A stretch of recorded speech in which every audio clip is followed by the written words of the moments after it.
Assalamualaikum Bu Fitri. Waalaikumsalam Pak Tri. Bu Alia juga, apa kabar? Alhamdulillah sehat. Baik, ini sebelum kita melakukan percakapan coaching, ada satu hal yang saya sampaikan terkait dengan rubrik pemantauan. Saya sebagai observer nanti akan jenengan lihat untuk rubriknya berupa kolom-kolom yang sudah saya persiapkan. Nanti jika kurang bisa ditambahkan atau sesuai dengan keinginan Bu Fitri dan Bu Alia. Untuk yang pertama, peran supervisi, nanti kita akan mendiskusikan rubrik penilaian percakapan coaching.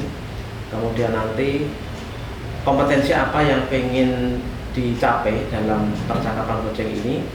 Selanjutnya untuk nomor 3 adalah bagian kompetensi yang mana. Ini yang ingin ditonjolkan dalam percakapan coaching ini. Kemudian nanti indikatornya apa. Ketika panjenengan sudah menonjolkan hal yang akan dicapai itu, tanda-tandanya atau indikatornya apa. Kemudian nanti selama observasi akan saya lakukan pengamatan sesuai dengan rubrik yang ada di sini, dan pasca percakapannya nanti akan saya minta dari panjenengan untuk menjelaskan apa yang sudah dilakukan, kemudian keterangan pengembangan yang diinginkan nanti ke depannya seperti apa. Kemudian yang berikutnya juga catatan dari hasil observasi. Dari data yang sudah saya observasi nanti akan saya fokuskan pada area yang ingin dikembangkan tersebut. Jadi ke depan kalau misalnya pengen ada kegiatan praktik coaching lagi, nanti yang dikembangkan apa. Dan yang terakhir, nanti kompetensi apa yang ingin dikembangkan berdasarkan hasil coaching yang sudah dibawakan sekarang. Itu antara lain untuk lembar observasi yang sudah saya persiapkan, kira-kira disetujui ataukah ada tambahan? Setuju ya Bu Alia ya? Setuju. Ya, kalau disetujui, terima kasih. Silakan bisa langsung dimulai untuk percakapan coachingnya. Baik, selamat siang Bu Alia. Selamat siang Bu Fitri. Ya, sampai ketemu pada hari ini ya. Kira-kira ini ya Bu ya, mau bincang-bincang apa ya? Atau mungkin ada masalah atau apalah yang dialami oleh Bu Alia, bisa kita bicarakan bersama Bu. Ini loh Bu Fitri, saya punya masalah di kelas. Itu ada, di kelas saya kan terdiri dari 22 anak. Ada satu yang anak ABK.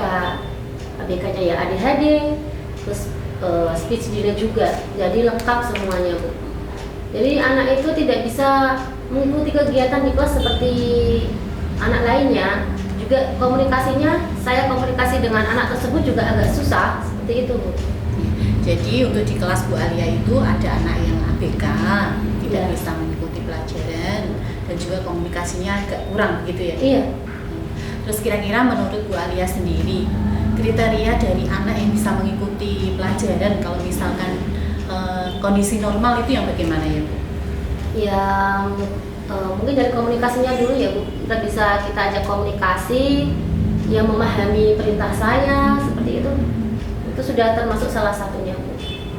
Itu Ibu tujukan untuk anak yang ABK juga? Iya, itu yang utama. Karena sebelum kegiatan kan anak harus memahami perintah dulu, memahami perintah saya dulu, seperti itu.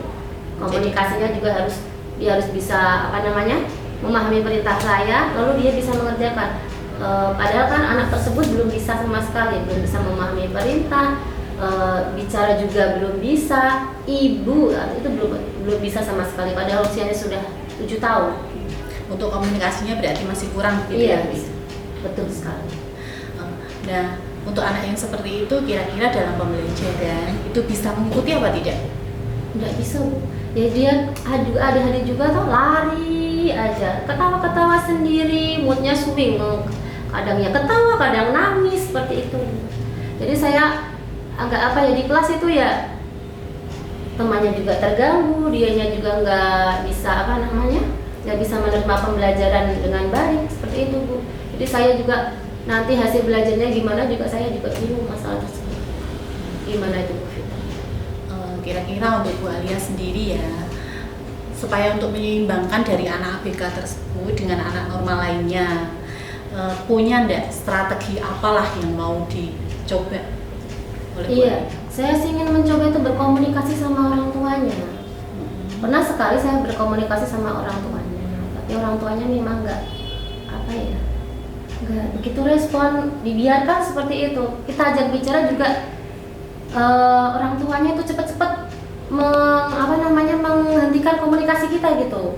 Tidak ada komunikasi ya Bu dengan orang tua begitu ya? Iya kurang, Susah, ada tapi kurang. tidak begitu baik seperti itu Bu. Saya juga pernah itu, saya punya teman terapis toh.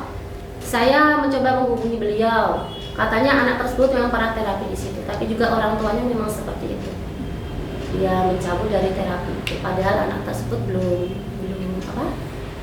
belum ada perkembangan di terapinya itu, belum ada. Seperti itu. Jadi untuk tadi katanya Bu Alia kan mau mencoba komunikasi dengan orang tua. Iya. Apa Bu Alia tidak ada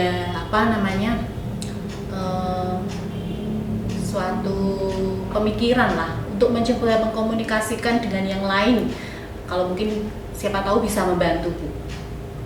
Saya mencoba mengkomunikasikan dengan kepala sekolah saya tentunya. Nah, saya juga saya kan dulu pernah nanganin anak kayak itu, anak kayak seperti itu, ADHD itu.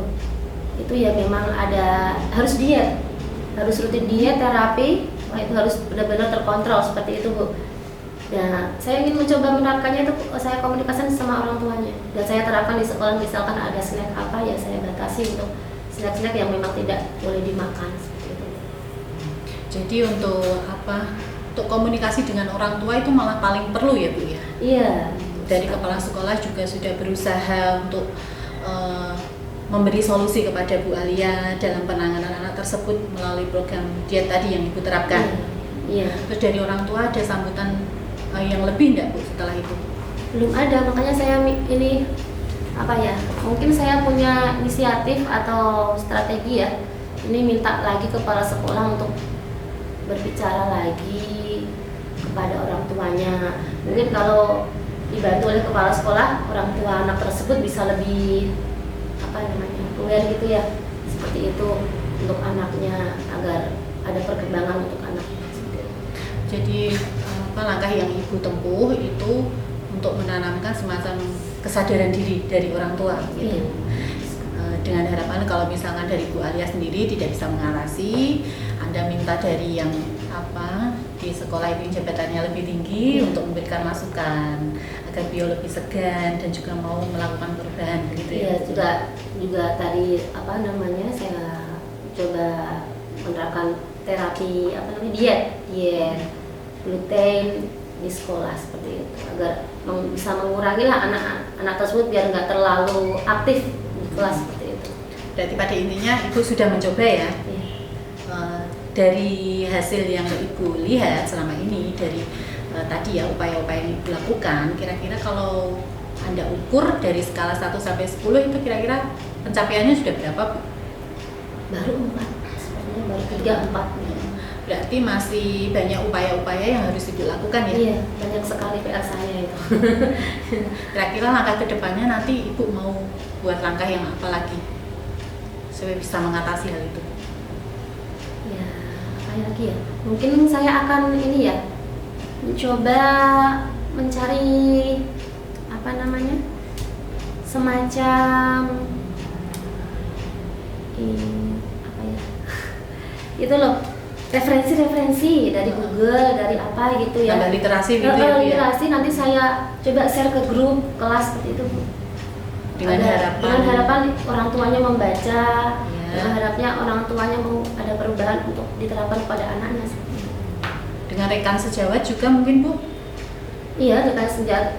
Kalau rekan sejawat insya Allah sih sudah pada paham semuanya sudah hampir memahami lah kalau anak itu memang seperti itu, dan cara penanganannya ya ada yang paham, ada yang tidak seperti itu Bu.